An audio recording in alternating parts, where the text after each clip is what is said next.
If you knew just how shady some of these brands really are. Much earlier in my influencer career, as I started to get offers from brands to sponsor my videos for the first time, I started to realize that so many brands were using sponsorships as a way to get influencers to do their dirty work for them. Whether it be making deceptive claims about a brand's product, showing misleading results, or shading competitors, it quickly became clear to me that so many brands were using sponsorships as leverage to push influencers as far as they could. And several years later, nothing has changed. These brands are continuing to do this and continuing to get away with it because influencers either don't know that they can say no, or they know, but they just don't really care. And I don't know why I just inherently knew that I could tell brands to kick rocks with their crazy demands from day one. Go kick rocks with open-toed shoes. But for some reason I did. Maybe it's because I had a business background. Maybe it's because at the time I was working a full-time corporate job, so I was not relying on sponsorships to pay my bills. I'm not exactly sure. But either way, the things that brands have tried to demand from me along the way are absolutely wild. So I think it's time to expose those things. I actually started to share some of these stories over on TikTok and Reels over a year ago at this point, but the list of things that I have refused to say or do in exchange for a brand deal has officially grown too large for short form content. So my YouTube fam gets to hear it all first. This first one is not something that has happened to me just once or even twice, but countless times from countless brands, hair care brands to be specific. But I copy and pasted directly from a brief that I was sent, a sentence that I feel like I can't. So this was for a shampoo and conditioner that I actually love.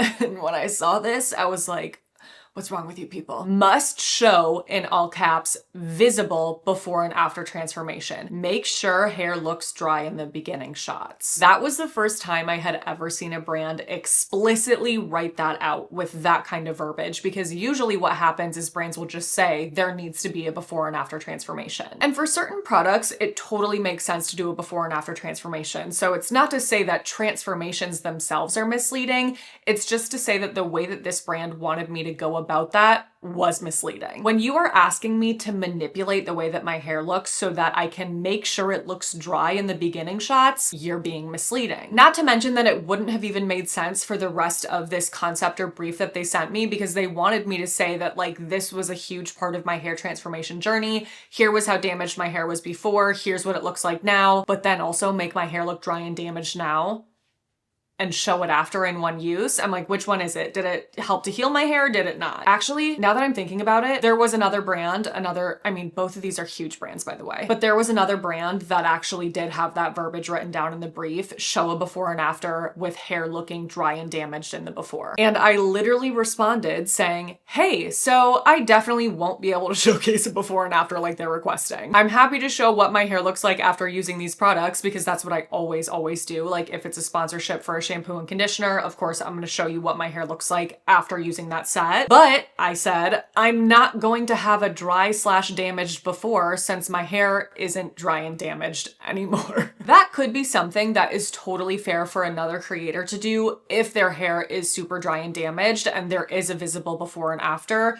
where their hair looks damaged before and then after using it looks significantly better. But in my case, it makes no sense. I mean, I'm obviously always going to have some damage because I color my hair, I use heat, but like to the level that they want me to do this, no. And the other thing that brands have tried to get me to do that is in the same vein of this but a little bit different is green screen a before and after of myself when my hair was super damaged, like crazy bleach damaged, because if you've been here since the beginning, you know it was, and then show my hair after, much healthier, as a way to suggest that their product was what was responsible for that result, when in reality, I did not use that product as part of that hair transformation process. It's one thing for me to show what my damaged hair looked like before as reference, just so people know, like, hey, I've come a long way. But to do that and say that this product that I never used was the reason why is a straight up lie. So obviously I said no to that too. Another situation I had where I was told that I had to show a visible before and after was with a moisturizer. It was a new moisturizer launch that, again, I actually really loved. That's the funny thing. I'm like,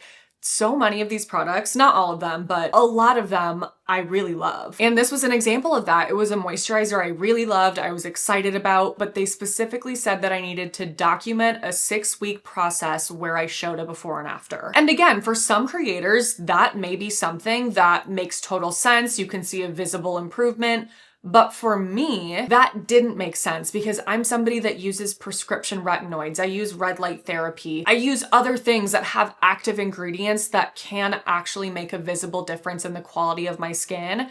Whereas this, it was just a nice moisturizer. It wasn't something that had any sort of active complex to make any sort of visible difference in my skin. It was just something that I loved the feel of, that was very hydrating and moisturizing for me, that I enjoyed and was excited to recommend for those reasons, which is exactly what my response was. I was just like, I am not going to be able to show that because there won't be a difference. And if that's required, I would have to do something manipulative and shady in order to make it seem like there's a transformation. And I'm not doing that. This one. When brands that sell hot styling tools try to tell me that I need to say that their hot styling tool that goes up to like over 300 degrees Fahrenheit, sometimes much more than that, causes 0 heat damage, I have a problem. Saying that something causes no extreme heat damage is totally valid. Just like saying something causes less damage than other tools is valid as well. But no heat damage at all when I'm putting 350 on my hair? Prove it. If that's true, show me the science that proves it. Show me the testing that you've done that proves that any and all hair has 0% heat damage after being styled with that tool. And maybe that does exist and I'm not aware of it. If it does, and there are, studies, tests done that demonstrate that, then I will eat my words. But at this point in time, I have not seen that. And until I see that, I'm not gonna say that because it doesn't make any sense. Okay. I'm now spinning on this, of course, thinking about it, like trying to see what science exists. I'm wondering if these brands have some sort of loophole where they're able to say that because their tools have super low heat settings that are like 150 degrees. And then it would be like, if you're using it at that lowest heat setting, there's no heat damage. So that's why they're allowed to say that, even though most people are using it at higher settings. Sneaky. That makes me want to do a video on that. Oh, this next one really grinded my gears. So I have copy and pasted again. I am excluding brand names for a reason, by the way. I don't want to get sued. But the brief specifically said that for this leave-in conditioning spray, content had to be positioning the product as a dupe cost savings alternative to a competitive leave-in conditioning spray. I immediately was like, what? Because in almost every other brief that I get, it specifically says that you cannot mention any other brands for legal purposes. So that was immediately confusing for me. And also I just felt annoyed because I was like, why are you doing a whole campaign to bash this other brand? And I was also annoyed because it was a product that I really liked by itself. I was like,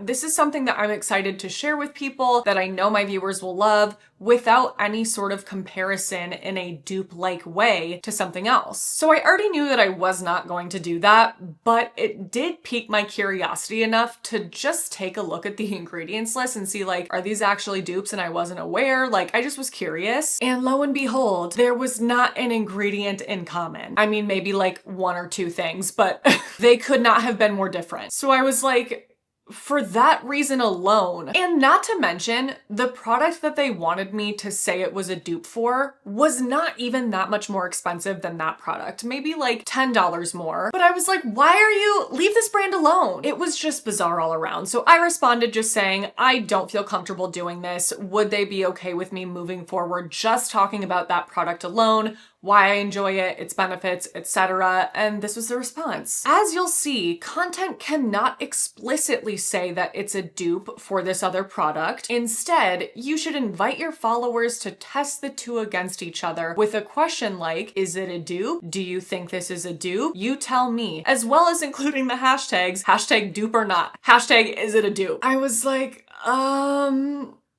that is still suggesting to my audience that I think that that product is a dupe for that other product. So the answer is no. And again, just for legal reasons, it's pretty rare for a brand to ask me to attack another brand in a sponsorship, but that has actually happened a couple of other times. For the most part, I feel like the brand that people are trying to attack is Olaplex. I'm like, haven't they been through enough? Like one specifically, if I'm remembering correctly, showed the outline of Olaplex bottles. So like you would know that it was Olaplex products. It just didn't show the labels. And then the talking points, I don't remember all of them specifically. I know one for sure was like, we're not a confusing multi-step process, but it was all these things that would make it clear that the brand you were talking about was Olaplex. And I'm not gonna do that. Let me know if you guys agree with this or not, but I feel like for me, as an influencer myself alone, like I am allowed to make comparisons like that in videos. Like that's kind of the whole freaking point of what I do. But for a brand to try to force me to say that as a way to sell their own product, that I'm like, is this allowed? Is this allowed? I just think it's shady and it's not something that I care to participate in, so I'm not gonna do it. Not to mention that I don't want to attack Olaplex because I don't think it's this bad brand. Like I know they've had, my God, a lot of drama, which is why I was like, haven't they been through enough? But when I made my update video on them a couple of years ago, I believe I was listing off products that I still thought were good and would recommend, and I still stand by that today. The only reason I stopped using Olaplex as a system is because I was seeing better results with K18. And I mean, of course, there were some products that I feel like over time, I just didn't love as much as I used to. My hair preferences started to change. I was testing out a lot more things. I found other kinds of products in similar categories that I liked better. But again, I thought a handful of their products were still really nice, so it didn't make sense for me to be bashing this entire system when that's not what I even believed. This one, so this is a brand that has body care products that I absolutely love, and they reached out to me a couple of years ago to do a sponsorship for a serum that they had. And whenever that happens, I of course always tell the brand that I'm gonna need ample time to test it out first, but in this case, I didn't even want to do that because they were telling me that I needed to talk about this product as if it contributed to the quality of the skin that I had at that point. Like, that was one of the things that gave me the nice skin that I had at that point in time. But it didn't at all because I had never used it before. And on top of that, they wanted me to say that it was the only serum, the only skincare products like that that you would ever need, which I would never say because, as you guys know, there are several serums that I use and love and swear by. So that one I was like,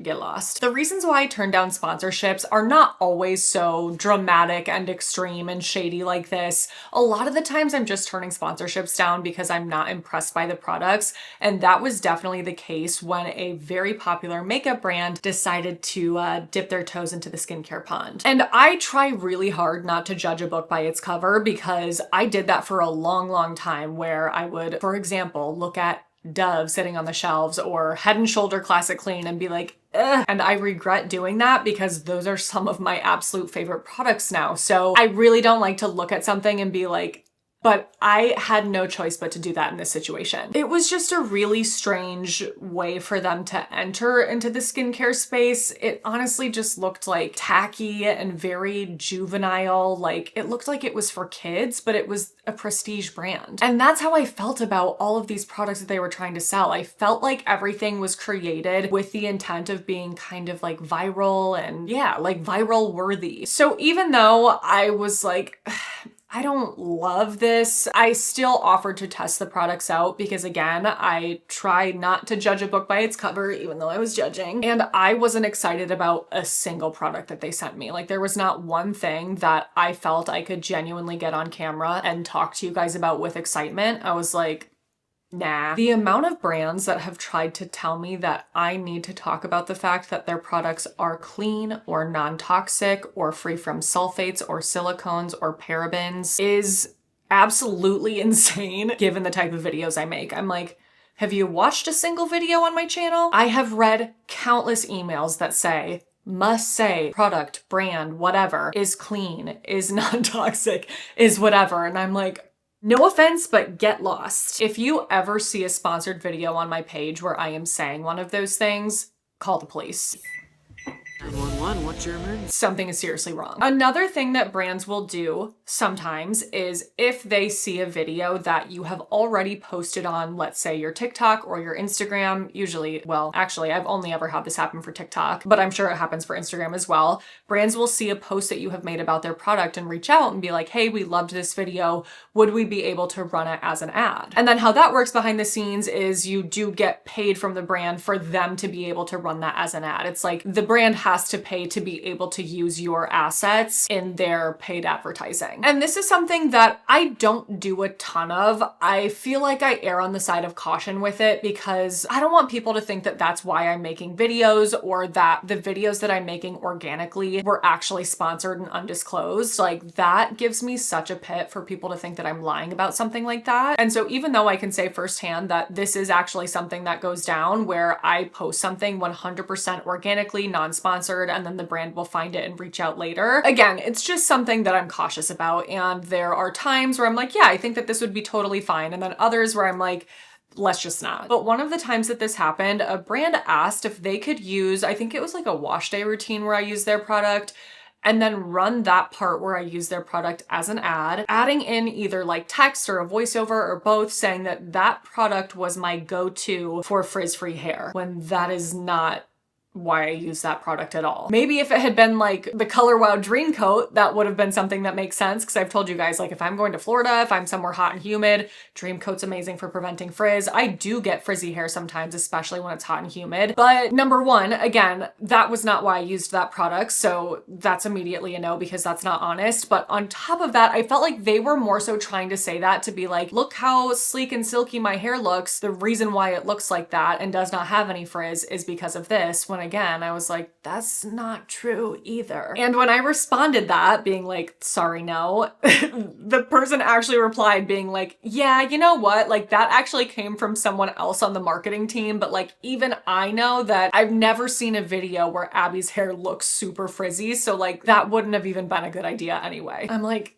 correct. Like it's one thing to say that a product is able to help with frizz, or like it's a product that I use if I know that my hair would get frizzy in that environment, but to suggest that like the softness and silkiness and defrizziness of my hair is from something that it's not, I was like, yeah, that's not gonna work. This one, I'm feeling this now more than ever, honestly, where brands, I'm like, I don't know what's going on with you guys, but like, I'm gonna need you to work a little bit more in advance, because the way that some of these brands will come in hot last minute for a new product launch, being like, and the video is due next week. I'm like, excuse me? I haven't even tried it yet. The pushiness and bossiness and demandingness is just out of control. And like, again, I don't know what's going on behind the scenes. It's like, are they not getting budgets approved till last minute so the campaigns are going later on? Like, I don't know, but it's feeling...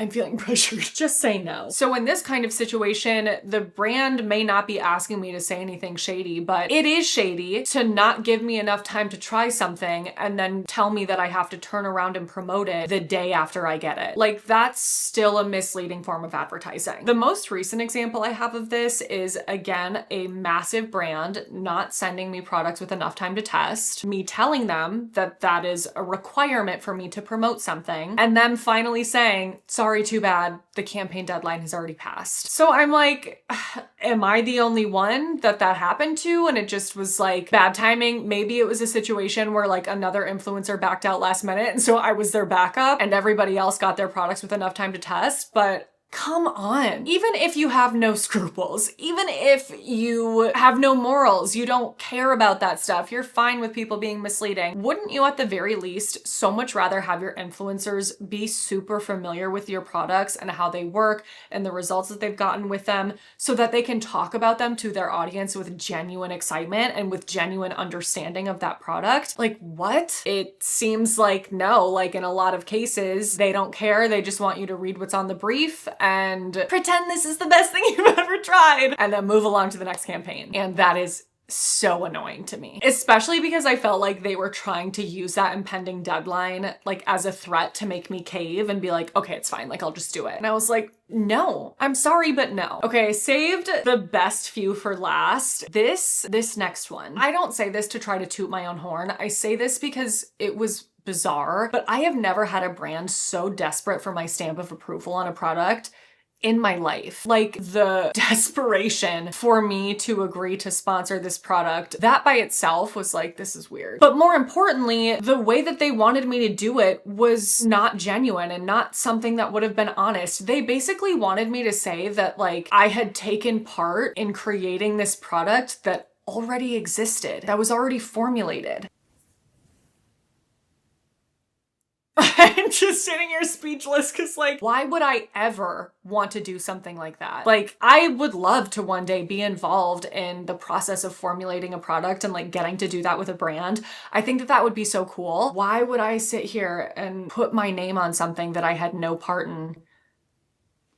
No, I won't do that. Cause then what? People try it and don't like it and are like, oh my God, I can't believe you created this. Like, obviously there is not one product that's going to work the same or amazingly well for every single person. Like there's always going to be someone that something doesn't work great for or that they don't love. And I'm okay with that if it was something that I was actively involved in and like, do you know what I mean? Like did actually put my name on that because I was part of it. But if I were seeing people upset with a product over something that my name was on, yet that I had no part in, that's where I draw the line. I mean, I draw the line a lot further back than that, but you know what I'm saying. And on top of it, I think, you know what? I think it was like they wanted me to say that I was like involved in that process. And then I think it was kind of like, and be the face of some of their campaigns for this brand. And it was just a brand that would have made no sense for me to be the face of because they're like the antithesis of everything I talk about. Sorry, by the way, if I'm like looking around a lot in this, I feel like my brain is just scattered. And as I'm thinking about these things, I'm like, this is crazy. I can't believe this happened. And sorry. Okay, yeah, this is right. I just had to pull up the email because I'm like, I feel like there was more to this. So they said that they loved my passion for hair health and evidence-based approach, even though like they're a clean, free from brand through and through. Like there are obviously brands that have products that I love that use that messaging and it's like, I wish you wouldn't, but like it's not the whole brand identity. And so in that case, I'm like, it's fine because I realize that there's not a lot I can do about stopping big marketing. Like I'm not powerful enough for that. I'm not going to promote your products with that kind of messaging, but like I recognize that there's only so much I can do and that's gonna exist. But when this was that brand's whole identity, I was like, this just feels like a total mismatch. So like I appreciate the compliment, but okay, they would love to have me on board to elevate their formulations. They also were just like asking to set up calls to like understand my perspective. And I don't know, in a situation like that, I'm like, unless you like change your whole brand identity, this doesn't make sense for me to be a part of it. And maybe they were like looking to do that, interested in pivoting, but at this point they're established enough that I'm like, I genuinely don't know how you would be able to do that. And part of me also wondered if like they were really going to try to use that as an opportunity to convince me of their clean ways, because I know that that happens. I actually I don't know how much I can say here, but I know that this just went down with another massive brand setting up a call with some chemists to try to like convince them of their free from ways, if that makes sense. I saved the best for last because this one was unlike anything I have ever seen before. And actually, another brand just asked me to do this again. I was like, you've got to be kidding. What is wrong with you people? Their suggestion in the brief was to green screen a video of me throwing all of my products in that skincare category in the trash and saying, I'll never need to use anything else again. What? Here's the thing. There are so many things wrong with that. Number one, that is beyond wasteful. Number two, that is beyond dishonest. As a creator, I have massive collections in every single beauty category. Like that's just what happens when you're a creator and you're testing a lot of products because, you know, in my case, that is part of the kind of content I make here. I test a lot of stuff. I tell you guys my thoughts on all of it. The best, the worst, you get it. So just by nature of what my job is, I'm always going to have way more products than anyone would ever need to use or own, which is one of the reasons why this would be such a weird thing for an influencer to do, because what, then you're never going to use any other products in that category again, even though you actually are behind the scenes, but just not on camera. Despite how large my beauty collections are, I genuinely love everything that I decide to keep and decide to actively use, even if it's not every single day. So I'm not going to sit here and pretend that I suddenly don't love any of those products anymore in order to earn a quick check. Dumb. Like, that one is just dumb. Sorry, I had to say it. While there are even more stories than that I have yet to share, I feel like this is a good place to wrap up this video. I really hope that this helps you to be a more informed, critical viewer of any sort of paid content that you see in the future. While I know firsthand that there are so many influencers that would never lie, that have integrity, that only promote products that they're genuinely excited about, I also know that there are influencers who don't operate that way, who don't really care if they're being misleading or deceptive, who don't care if they're promoting something that they actually like or not. But because of that, I feel like it's important for consumers to be aware of what brands are even trying to get influencers to do and say behind the scenes, because as we just saw, it's a lot. And I also hope that this helps any up and coming influencers who maybe don't yet know that they're allowed to push back and allowed to say no on certain things to do that. Worst case scenario, you lose the brand deal, but then you get to keep your integrity. And we could use more of that on social media these days. Thank you so much for watching my videos. I love the freaking heck out of you guys. I will be chatting with you in the comments on this video until my next one goes up, which will be in about a week. But until then, I hope you have a great week.